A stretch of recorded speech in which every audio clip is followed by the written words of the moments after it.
Bom dia, pessoal. Tranquilo? Tudo beleza? Tudo bacana? Bom, pessoal, vamos lá para nossa aula. Antes eu queria dar um recado para vocês aqui, que é o seguinte: essa semana começam as aulas pelo Zoom. Nessa quinta-feira nós temos uma aula inaugural às 9 e às 11. Na semana que vem já temos as aulas com todas as disciplinas.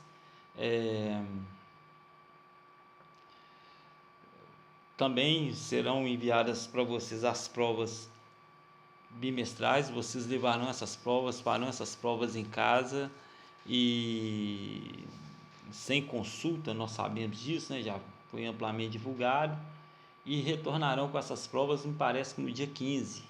Vocês deverão entregar essas provas na escola. Não esqueçam de acessar a plataforma Zoom. Semana que vem, bem provável que será uma aula revisional desse conteúdo de prova. Outra coisa também, não deixem de pegar as atividades na escola, tranquilo? E vamos lá para a nossa atividade. Eu queria pedir que vocês não deixassem de dar uma leitura na página 82, 83, 84 e 85 do nosso livro, 86 e 87 também, que vai mostrar algumas gravuras sobre o Renascimento em outros lugares da Europa e os principais nomes do Renascimento italiano.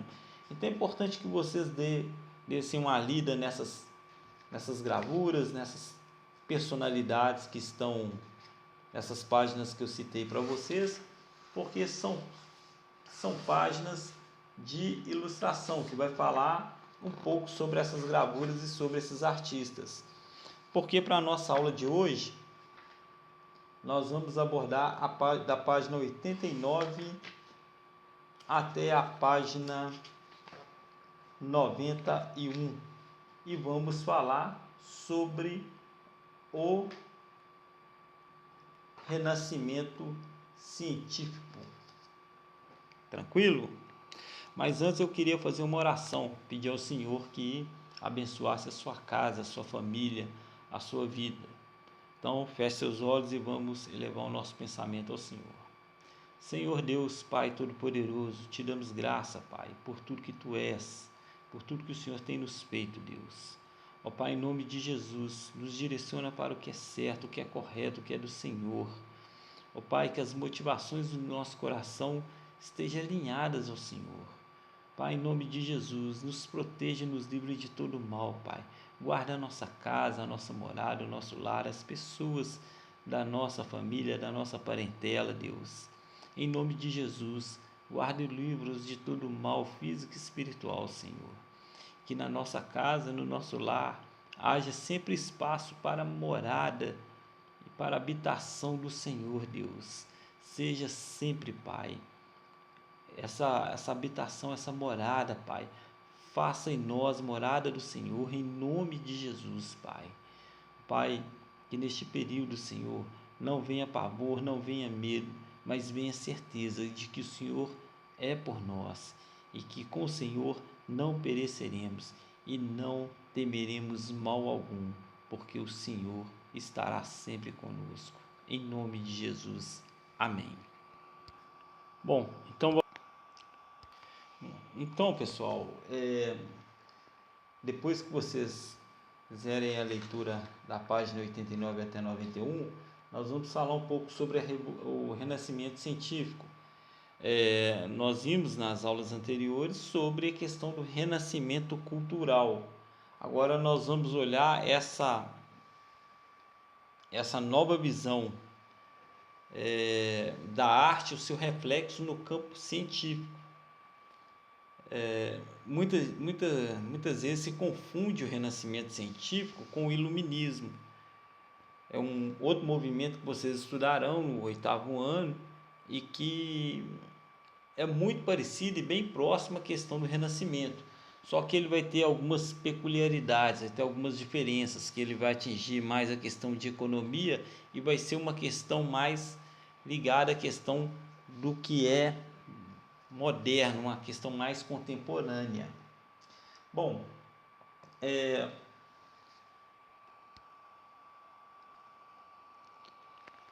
pessoal, então, da mesma forma que nós falamos em aulas anteriores que o Renascimento ele buscava resgatar a cultura greco-romana, no pensamento científico, nos métodos científicos, eles também vão utilizar da técnica grega. Por quê? Os gregos eles não separavam os campos de conhecimento como nós fazemos hoje. Por exemplo, arte, filosofia, ciência, medicina, história, eles não separavam. E dessa mesma forma, nós vamos observar que os artistas renascentistas também não separavam também. Então, eles jogavam tudo na mesma investigação científica. E aí a gente encontra algumas questões, né? E a partir daí a gente chega a algumas conclusões, na verdade. Por exemplo, é por isso que a gente vê um camarada igual Leonardo da Vinci, que ele era uma pancada de coisa. Por quê? O conhecimento que eles não separavam conhecimento por área, eles colocavam tudo dentro de um mesmo espírito. E o camarada ele acabava que ele tinha habilidade em vários campos, em vários campos de saber. E aí a gente observa a situação do Leonardo da Vinci, que era cientista, inventor, poeta, escultor, estudioso de anatomia humana, lógico, né? E por aí vai. Então o camarada sabia fazer uma pancada de coisa. Essa ampla formação nesse múltiplo universo de saber dos renascentistas garantia a eles uma produção de conhecimentos revolucionários em vários campos, porque eles sabiam pegar um saber e relacionar com outro saber. Então, essa interdisciplinaridade que eles tinham no conhecimento era muito ampla e muito útil para o que eles faziam. Eu vou dar um exemplo para vocês aqui. Eu tenho um colega, por isso que é bom as pessoas ter uma multiplicidade de saber. Eu tenho um colega que ele é médico e recentemente ele terminou o curso de Direito e tirou a carteirinha dele de OAB, né? Então ele é advogado.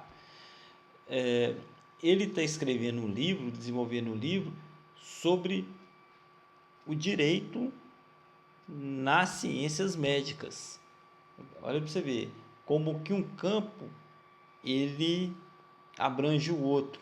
Então, creio eu que vários profissionais da medicina, quando tiver algum problema, algum caso que implique justiça pelo exercício da profissão, vão procurar esse médico, que é médico e advogado. Porque essa busca, essa fusão de saber garantia o quê?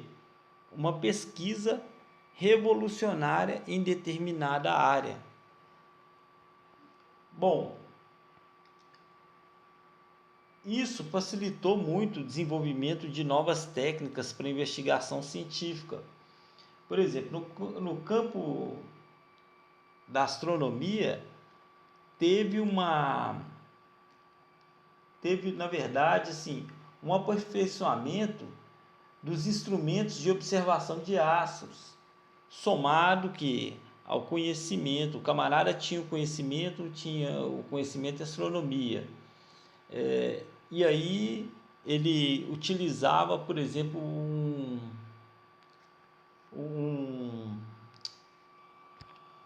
um certo telescópio.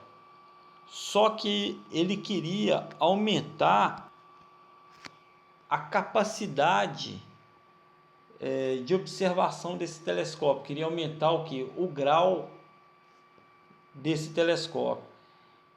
Com os conhecimentos matemáticos que ele adquiria, ele podia chegar ao quê? A uma precisão maior na elaboração de um telescópio que satisfazesse a sua vontade para ele realizar uma determinada observação de um determinado astro.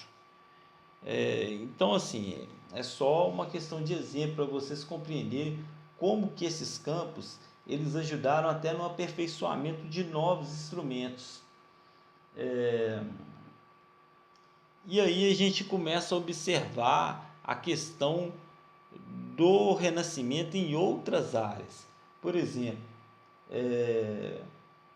vai surgir uma teoria heliocentrista, desenvolvida por Nicolau Copérnico. O Copérnico, junto com o Leonardo da Vinci, foram os grandes nomes do renascimento científico. Antigamente tinha uma teoria defendida pela Igreja Católica, igual eu disse para vocês, durante a Idade Média, a grande instituição que tinha no planeta era a Igreja Católica. Era o centro do saber, da política, da economia, da religião, de tudo no lado ocidental. Eles defendiam que a Terra era o centro do universo. O Sol, a Lua, os planetas, os cometas, os astros, todo o universo girava em torno da Terra. Que a Terra não era redonda, era plana, e tudo girava em torno da Terra. O Copérnico, ele desafiou essas teorias. Ele, pelo seu conhecimento em matemática, astronomia, mecânica, criou essa teoria do heliocentrismo, que afirmava que a Terra não era o centro do universo, contradizendo todo aquele dogma carregado pela Igreja Católica. Sabe o que é dogma, né? Já falei isso com vocês. Dogma é uma verdade absoluta, incontestável, mas Copérnico contestou esse dogma. Lembra que quem contestasse os dogmas católicos poderia ir para a Santa Inquisição depois de passar pelo Tribunal do Santo Ofício. E aí ele afirmou que não existia essa teoria medieval do geocentrismo, ou seja, geo vem de terra, terra é o centro. Ele afirmava que ocorria, na verdade, o heliocentrismo. Hélio vem de sol. Me perdoe se eu estiver errado, mas parece que o hélio é um gás que é predominante no Sol, né? De predominância no Sol. E aí, por isso que nós temos essa teoria heliocentrista. Hélio é proveniente do Sol. O centrismo é o centro. Então, no nosso sistema, tudo gira em torno do Sol. Isso foi defendido por Copérnico e confirmado pelos cientistas do mundo moderno e contemporâneo.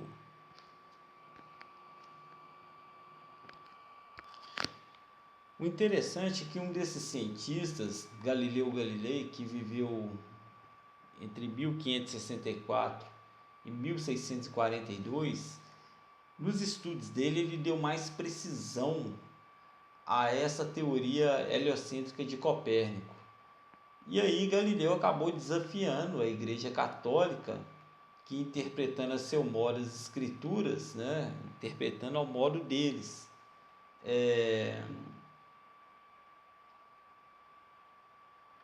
queria buscar uma condenação para Galileu. Galileu tentava de acordo também com as escrituras, comprovar de que ele não estava cometendo nenhum equívoco. Ele foi perseguido, foi condenado, foi preso e foi condenado pela Igreja Católica e só escapou da Santa Inquisição porque ele negou as suas teorias. Mas o que Galilei fez? Ele juntou esses manuais, escondeu esses manuais com essas teorias e enviou para a Holanda, porque a Holanda já era um país muito liberal, fácil para divulgar essas ideias. E lá as ideias dele foram bem aceitas. O bacana é que ele morreu em 1642 e só em 1992 o Papa João Paulo II reconheceu o equívoco da Igreja Católica e perdoou oficialmente Galileu Galilei, ou seja, 350 anos depois da sua morte. Um outro camarada, Johann Kepler, nascido na Alemanha, ele defendia também que os astros realizavam um movimento elíptico e não circular em torno do Sol. O que é elíptico? É de forma oval. Bom, ele retomou os escritos de antigos pensadores gregos, como o caso do Ptolomeu. E a sua teoria, ela ajudou muito a um físico muito conhecido, né? Que quando vocês estiverem no ensino médio vão estudar muito sobre ele, chamado Isaac Newton, que vai falar sobre a lei de gravitação universal. Vocês irão aprender sobre as leis de Newton. Lógico, quando vocês chegarem no ensino médio. Bom, nós devemos, por obrigação mesmo, né, pela grande contribuição, falar um pouco de Leonardo da Vinci, nascido em 15 de abril de 1452, na cidade de Vinci, perto de Florença, e faleceu em 1519 na França. Bom, além de fazer muitos trabalhos artísticos, né, como o Padre Mona Lisa, Del Giocondo, conhecida como La Gioconda, e A Última Ceia, foi poeta, matemático, arquiteto, engenheiro militar e outras coisas mais. Realizou desenhos e projetos em matemática, perspectiva, ótica, mecânica, balística, fortificações hidráulicas e astronomia, projetando também uma máquina para voar. Olha para você ver, o projeto do avião já estava na cabeça do Da Vinci. Dedicou-se a vários problemas astronômicos e mostrou algumas evidências de fatos favoráveis à hipótese de que a Terra girava em torno de seu eixo. Olha para você ver, seu eixo de rotação. Ideia esta não aceita em sua época. E hoje nós sabemos que esse é o movimento de rotação. É o período que a Terra, é o movimento que a Terra gira em torno de si mesmo. Período que leva 24 horas. O de translação é o que ela gira em torno do Sol. Tranquilo? Bom, aí nós temos a questão da ciência médica. É bem certo que realmente a medicina na Idade Média ela teve pouco progresso. Os árabes estavam muito à frente nessa questão médica e principalmente na invenção de vacinas para combater epidemias. Bom, e aí nós temos alguns nomes do Renascimento na ciência. O André Vesalio, a Gabriele Falloppio, Bartolomeu Eustáquio, Vauquer-Cotter e Miguel Servet. E justamente do Miguel Servet Nós vamos falar no campo das investigações médicas e biológicas, onde ele trouxe grandes descobertas. Esse cidadão, ele pesquisou a circulação sanguínea, e o primeiro da lista aí, o André Vesálio, ele foi o criador da anatomia como ciência. Por isso, Vesálio, ele é denominado pai da anatomia moderna. Bom, pessoal, a questão de conteúdo de renascimento, ela encerra-se aqui. Deixei a atividade lá para vocês estarem fazendo. Eu queria convidá-los a participar, a todos vocês, para estar participando das nossas aulas no Zoom. Vai realizar na quinta nesses 2 horários, e também essa aula é uma aula inaugural, e a partir já do final de semana nós já estaremos postando os vídeos no canal do YouTube com os links, o horário e os links das aulas, para vocês estarem acessando e estar participando conosco. É uma aula só para esclarecer dúvida, não é conteudista, é de dúvida. Haverão algumas regras, como por exemplo, manter o microfone desligado, a câmera desligada, a obrigação de vigiar o computador não é da escola, mas sim dos pais de vocês. A questão também assim, não se pede uniforme para estar nessas aulas, mas pede para que estejam com um traje adequado. E graças a Deus, na nossa escola a gente não tem esse tipo de problema, entendeu? Eu acho isso muito bacana, porque não existe esse tipo de problema. Então, isso aí, com relação a isso, a gente não vai ter problema nenhum. Outra coisa também, a questão das aulas, ela é exclusiva dos alunos. Então, tudo isso a gente vai estar conversando aí durante esse bate-papo dessas aulas do Zoom. Pessoal, eu vou deixar um vídeo aqui para vocês. O vídeo, ele é todo, é uma animação, ela é toda em português, mas português de Portugal. Então o sotaque, a pronúncia é muito diferente da nossa, mas é o português de Portugal. E vai falar sobre a figura do Leonardo da Vinci no Renascimento. Tenham uma ótima semana, fiquem com Deus, Deus abençoe vocês grandemente. Até mais e aguardo vocês no Zoom.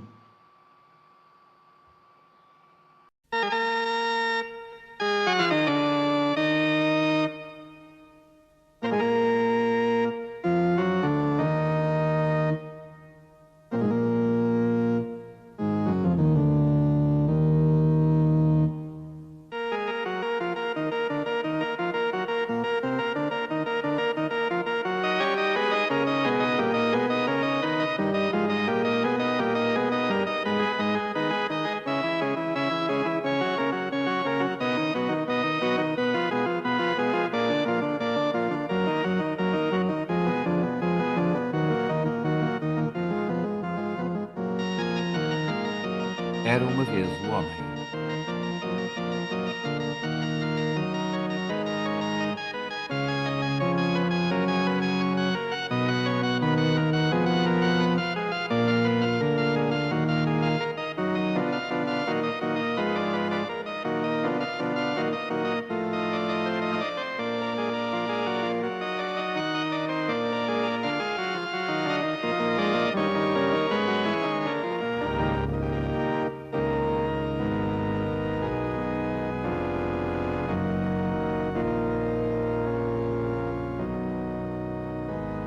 O Renascimento italiano.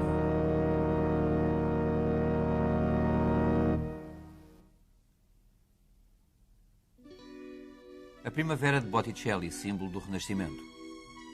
Florença acolheu calorosamente os sábios gregos que fugiram de Constantinopla, ocupada pelos turcos. A sua presença, aliada ao rápido desenvolvimento das técnicas de impressão, vai contribuir para difundir as ideias humanistas.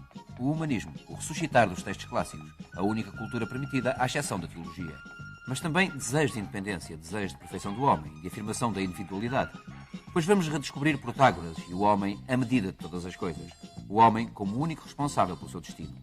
No século anterior, Boccaccio, Petrarca, abrem o caminho e cantam desde então o amor pela vida, enquanto do grande Dante emana ainda um brilho gótico. Giotto pinta homens. Donatello ousa esculpir nus de corpos jovens.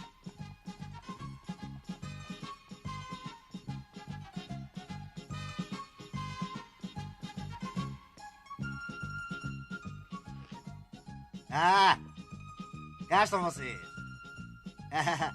Entrem. Viva! Olá, companheiro. É para mim? Sim, tá. Até já. Agrada-te? Claro. Vamos? Fizeram-se inúmeras comparações entre a Atenas de Péricles e a Florença do Quattrocento. É verdade que durante 20 séculos o mundo não conheceu semelhante constelação. 1469, Lourenço de Médicis governa Florença. E o grande humanista Ficini fala de Platão, o deus Platão, objeto de todos os cultos. No ateliê do famoso pintor e escultor Verrocchio, o jovem Leonardo iniciou a sua aprendizagem. Ali, ensinaram-lhe a arte de talhar a pedra, de fundir o bronze, construir estradas, de fortificar cidades e ensinaram-lhe a pintar. Bem. Leonardo está aqui há 3 anos. Não está nada mal. Impressionado pela beleza do seu discípulo, Verrocchio toma uma decisão. O seu David terá as feições do jovem Leonardo.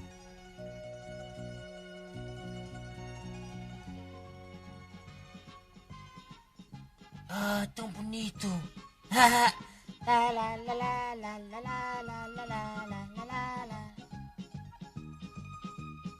O vendedor de Aluman disse que não podia entregar mais, que as reservas estão esgotadas e que os mercadores de Volterra se recusam a negociar connosco. Este reagente é indispensável para preparar os tecidos. Mão direita, mão esquerda, cá está. Como é que vamos fazer? Ah! Olá. Como é que vamos tratar dos nossos tecidos sem aluman? Vamos falar com o cônsul. Anda. Terminado o seu trabalho no ateliê de Verrocchio, o jovem Leonardo volta para casa.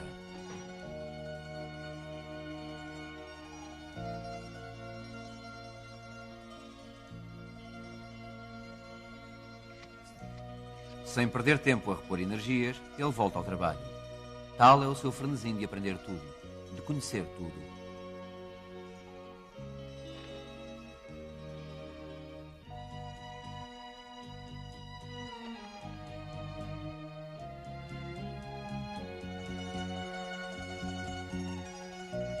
E ele vai perseguir as suas quimeras, até altas horas da noite.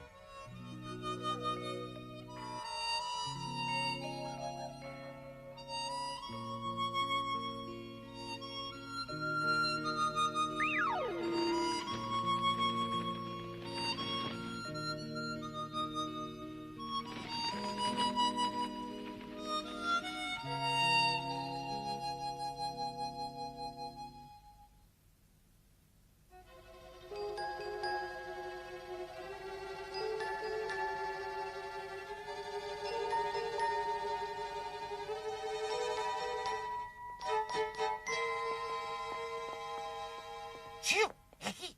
Tu para ali. Tu para ali. E tu para ali.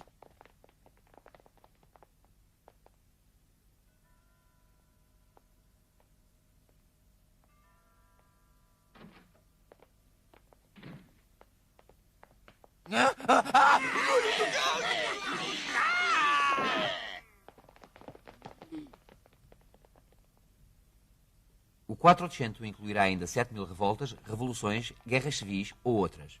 Quanto aos assassinatos, o seu número desencorajou os mais perseverantes contabilistas. Hã? O quê? Vingança! um homem digno de estima, no qual podemos confiar. Ele sabe muito bem que a Associação dos Mercadores de Panos não pode continuar a trabalhar nestas condições. Se recusam a entregar-nos os produtos de que precisamos, é melhor procurá-los nós próprios, gordo.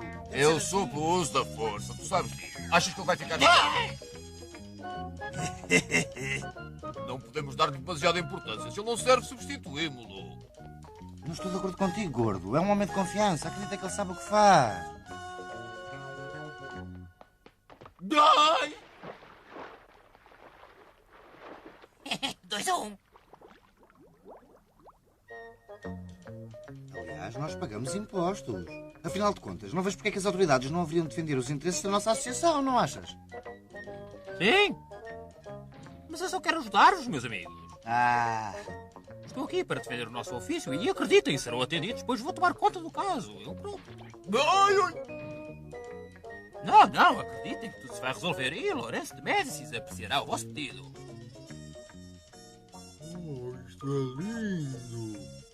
A cidade de Volterra recusa-se a entregar-nos a Lumen e sem a Lumen não podemos fazer nada. Então vamos lá buscá-lo. O assunto foi rapidamente tratado. Ninguém recusava nada a Lourenço de Médicis.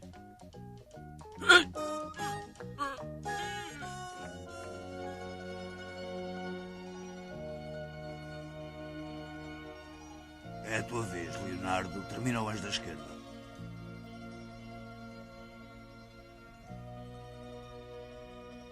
Emocionado com os dons do seu discípulo, Verrocchio nunca mais pintará e daí em diante dedicar-se-á à escultura. Leonardo sente-se desgostoso por ter magoado o seu querido mestre, como que para se punir a si próprio, nenhuma das numerosas esculturas que iniciará será jamais terminada.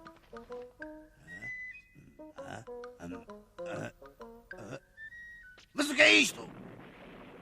Num dia em que Lourenço de Médicis e o seu irmão Julião assistiam a uma missa,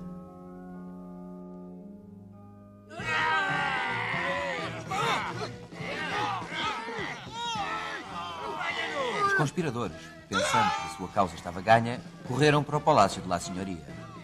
Mas quando lá chegaram,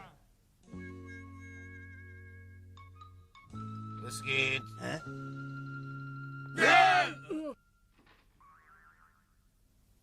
O seguinte... a conspiração preparada contra os Médicis pelo Papa Sisto IV foi mal sucedida. Nada deixa indiferente o jovem Leonardo, que consegue fazer o esboço de um dos enforcados, Bernardo Bandini. Depois vai até à igreja de Santa Croce para admirar alguns frescos de Giotto.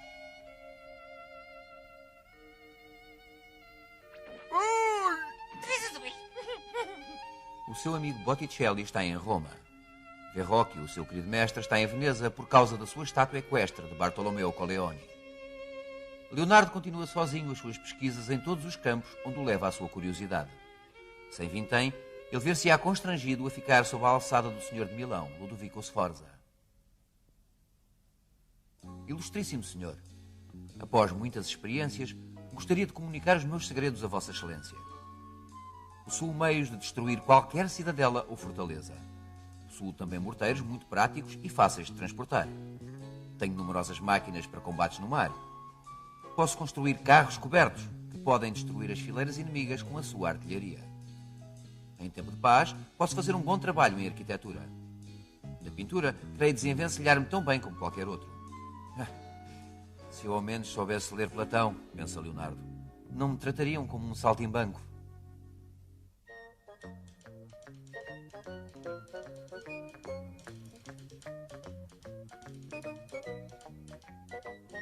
Olha, como o tempo passa. Bom dia para si, meu sogro. Maria! Pedrinho. Estou muito contente por estares aqui. Queria precisamente mostrar-te. Por aqui.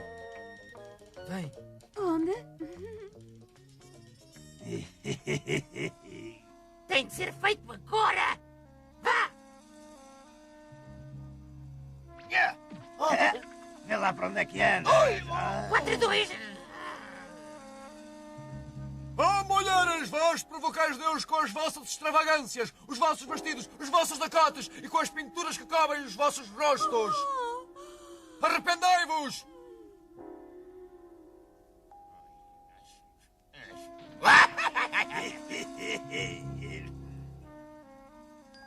que é que estará a fazer em 1490 o nosso amigo Leonardo em Milão, na casa de Ludovico o Moro? Ele acaba de encontrar um pequeno discípulo, que irá adotar.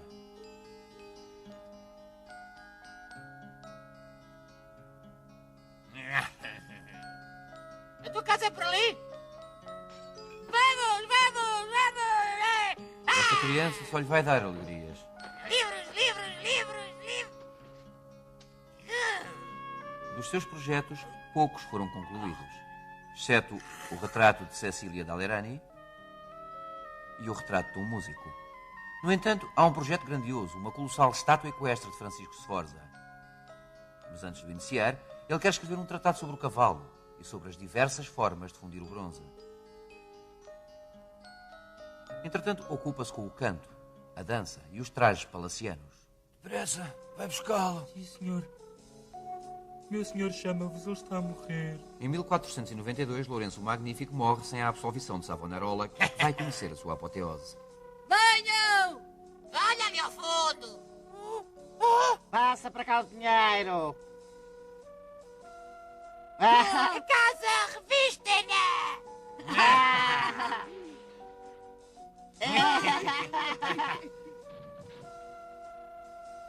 Os meninos pequenos devem ser obedientes, senão o papá vai zangar-se. Que lindo colar! Dá-mo! Dá cá isso, velhota! Arrependei-vos! Arrependei-vos das vossas obras ímpias!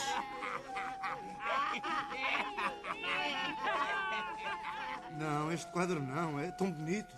Arrependei-vos! Ainda é tempo! Mas a vitória de Savonarola será de pouca dura. Com ele, herdarão as últimas barreiras da Idade Média.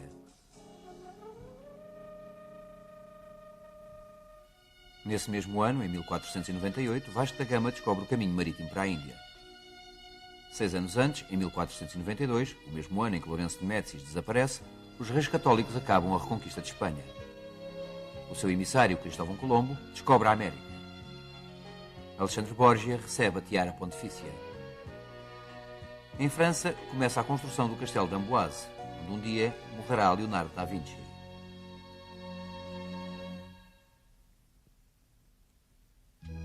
Neste fim de século, Mantegna pintará o seu Cristo morto. Leonardo, de passagem por Mântua, faz o retrato de Isabel d'Este. Depois vai voltar a Florença. O nosso amigo envelheceu um pouco. A sua barba ficou branca. E o que é que ele fez durante todos estes anos? Um pouco de tudo, como é seu hábito. Estudou geometria, mecânica,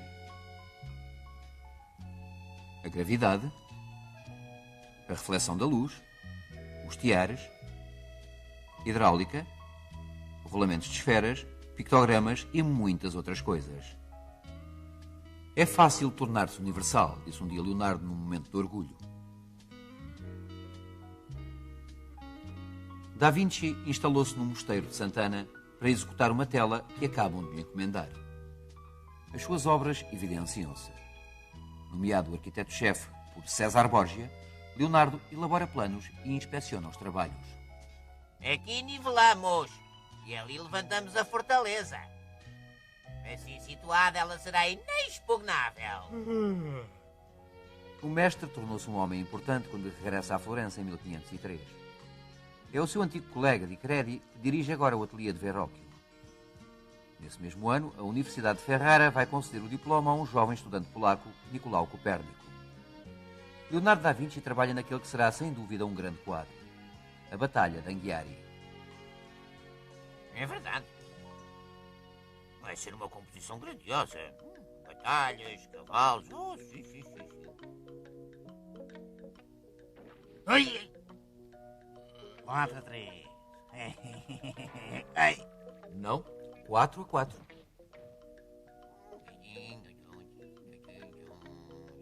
Oh, que lindo passarinho! Deve voar muito bem. Sim, é assim mesmo. As asas. Vai dar uma volta. Temos de nos inspirar na natureza. Isto é o cúmulo. Quem é que me vai pagar? Diga lá. Toma. Meu senhor.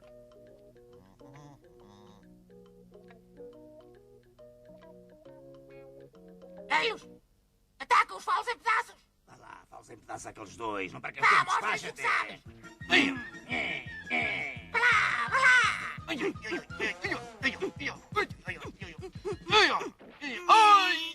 O quê? 5-5. Será que ele é capaz? Será forte? Ora agora, tão velhos amigos como Pois é, nós. realmente.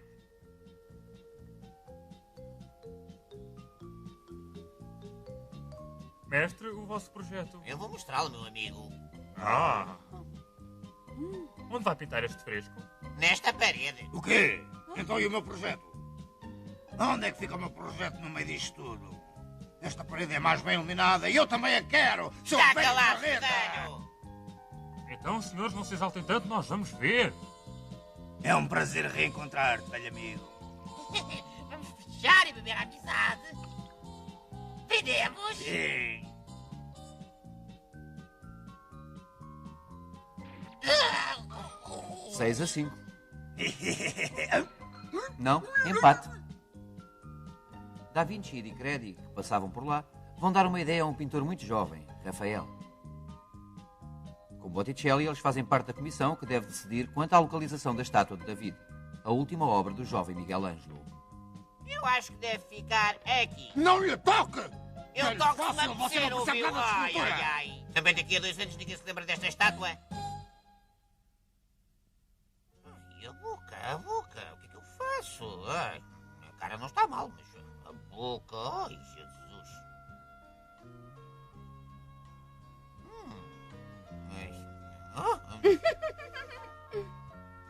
Interessante. Sim, sim. Ah, espera. Minha senhora, eu posso. Agora sorria um bocadinho, está bem? Sorria, minha senhora. Basta, cavalheiro! Oh! Não. Oh, minha senhora. Ai, não quero vê-la mais. Assim, um bocadinho de paz. Oh, não está nada mal. Com um pouco de sorte até podia voar. Chiplo, vem cá! Olha a minha máquina voadora. Podemos voar usando os braços e as pernas como os passarinhos. Então? Tu vais ser o primeiro homem voador da história. Eu, um homem voador? Ah, não, nem pensar. Vais arrepender-te. Deixa eu ver como é que ele... Toma. Oh, meu senhor.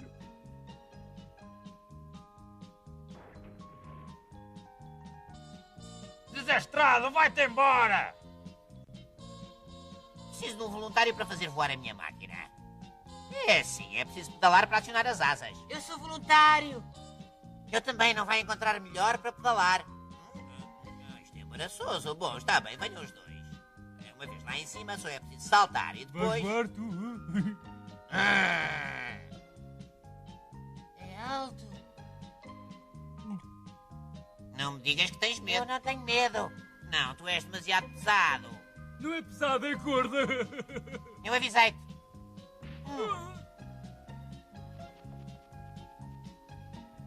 Olha, está a voar! Está a voar!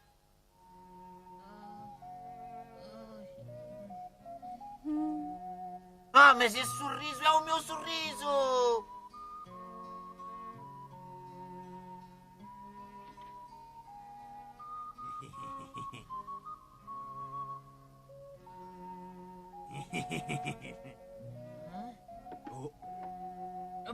Para! Ai, não, para!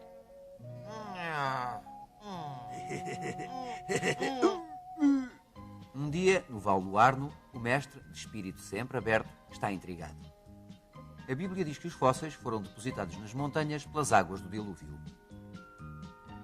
Se assim fosse, observava Leonardo, as conchas estariam misturadas com a lama e não dispostas regularmente em camadas.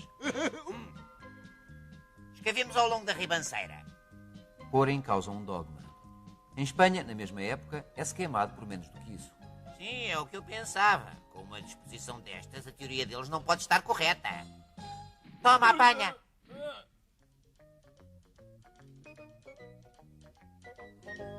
Ainda está úmida. Nunca mais seca. Mas o que é isto? O que é que tu pensas que vais fazer? Esperem que vou ver.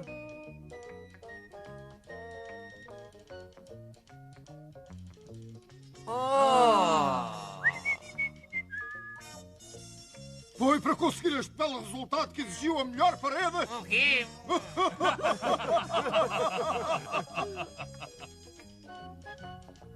Quando Leonardo reivindica perante o senhor a gratificação que lhe é devida, este paga-lhe com moedas de cobre. Magoado, Leonardo decide deixar a cidade.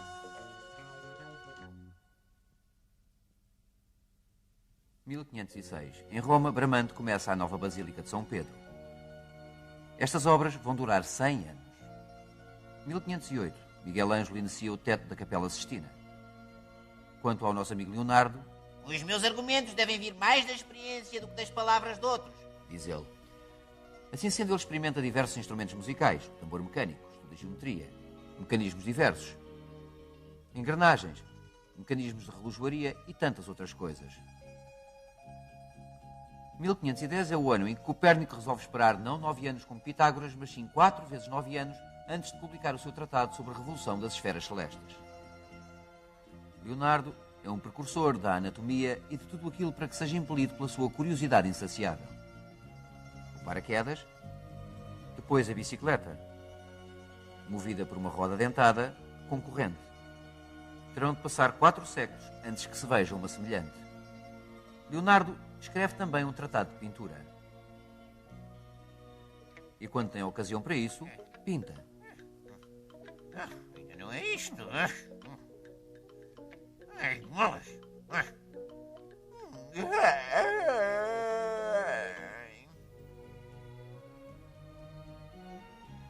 1512. Miguel Ângelo acaba de terminar o teto da Capela Sistina.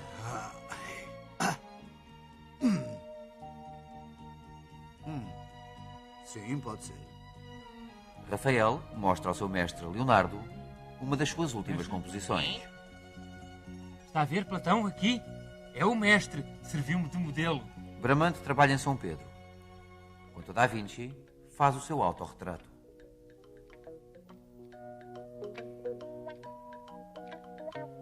Eu vou sair.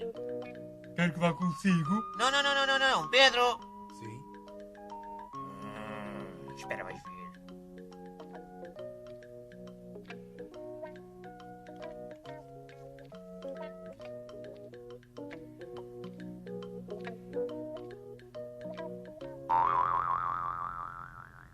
Mas trama-se uma intriga contra o velho mestre.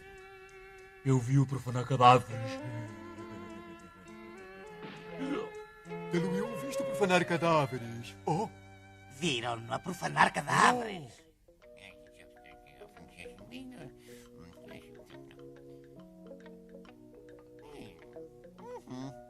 É isso mesmo. E um bocadinho disto.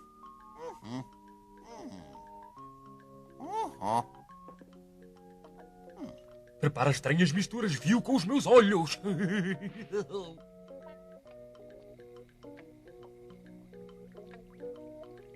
Ele escreve coisas estranhas como se fosse um feiticeiro. 1516. Leonardo está desanimado. No mesmo ano em que Miguel Ângelo triunfa com o seu Moisés, ele aceita o convite de Francisco I, que, graças à sua bravura e aos seus novos canhões, acaba de triunfar em Marignan. Vens connosco. Dói-me a cabeça. Faz como quiseres. Da Vinci vai para a França, sem o seu discípulo.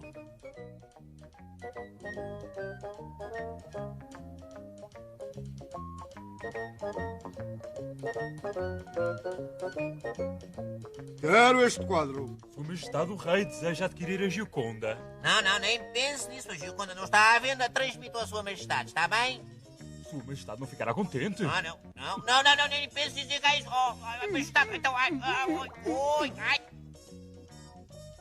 Não, espera aí. Afinal, mestre, trouxe todo o ouro das nossas reservas. Não há mais. Não quero esse ouro. Oh, o que é que eu hei de fazer? Peço-vos, Majestade, devolvei-me. Obrigado, Majestade. Uma vez que a quereis tanto, prometo-vos, quando da minha morte ela será a vossa. Leonardo desfrutará pouco do seu quadro. Falecerá em 1519. Cortés está no México. Magalhães circunnavega o mundo. Carlos V é imperador.